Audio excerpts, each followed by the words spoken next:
Hey, it's Kevin, the Paracordist. A frequently asked question on my website is why do I pre-shrink paracord? As I've mentioned in a number of my videos and blog posts. A lesser asked question, but still equally important, is why or when do I post-shrink paracord? So there's two questions here. First, why?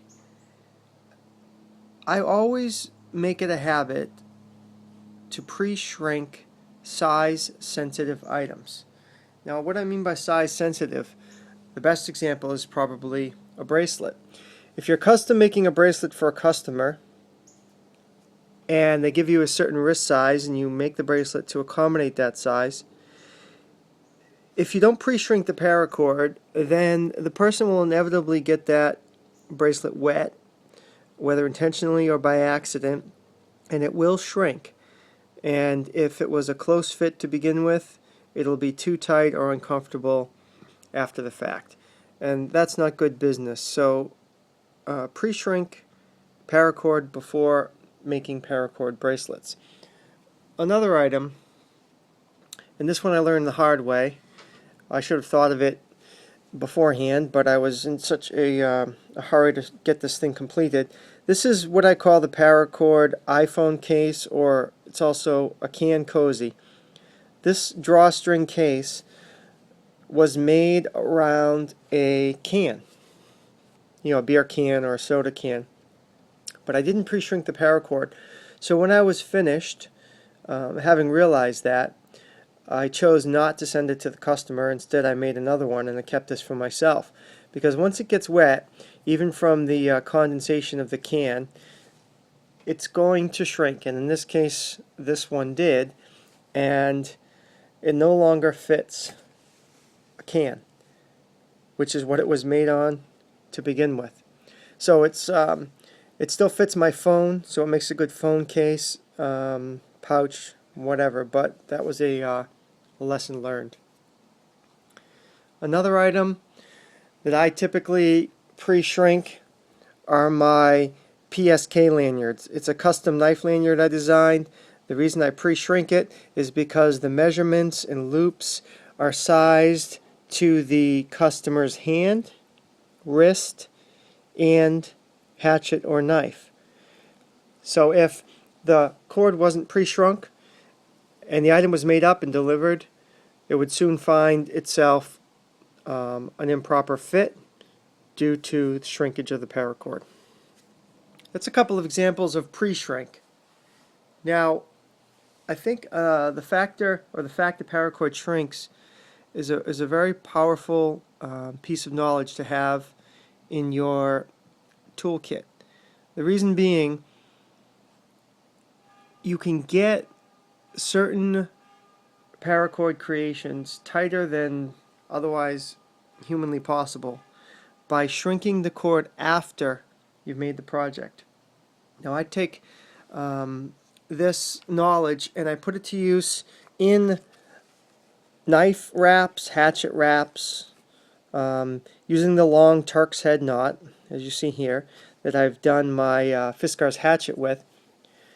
Rather than kill your ligaments and joints working a knot like this tight, you get it snug using a comfortable amount of effort, and then you can very carefully pour boiling water over the work after the fact, and getting a significant shrink out of it that tightens the knot.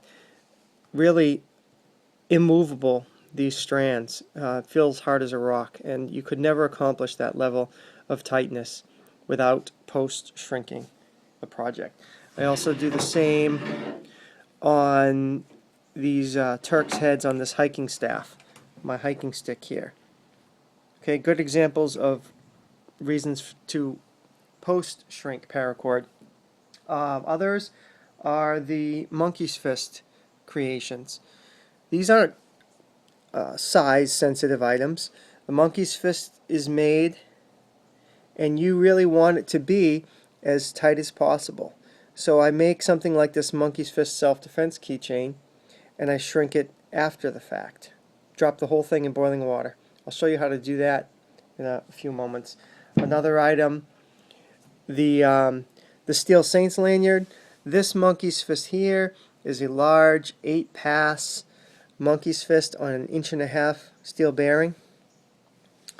It's something that you want to be very, very tight. So after making the monkey's fist, I would shrink the cord, then I would create the rest of the lanyard. This particular lanyard, if you haven't seen it before, has a sliding man rope knot. So this lanyard is adjustable length. Shrinking the man rope knot after it's tied will help give you the tightness you want, so you get resistance to that slide. And then the last, I guess, is just another example. Something I threw together recently. It doesn't even have a name yet. It's basically a self-defense keychain. But post-shrinking it, tightened up this monkey's fist and made this king cobra a little bit stiffer, very much like a blackjack would be. So hopefully that helps. Next I'll show you the specifics on how I pre-shrink my paracord. Okay, I have 10 feet of black paracord and a pot of water that has reached a rolling boil. I'm simply going to grab the paracord, drop it in the water, make sure it gets fully submerged. I only need to leave it in there for a few seconds, 10-15 seconds at the most. All the shrinking will pretty much occur in that time.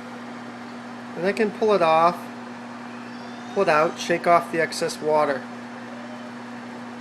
Now the majority of the shrinking in my experience has just happened. I'm going to take this apart and measure it. It was 10 feet to start with. We'll see what I end up with.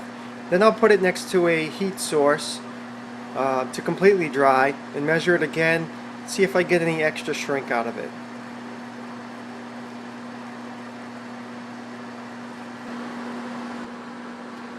So here it is. I don't know if you can see it very well with the light, but we're at 9 foot 6 inches. 6 inches of shrink in a 10-foot piece of cord. That's a 5% reduction in the overall length.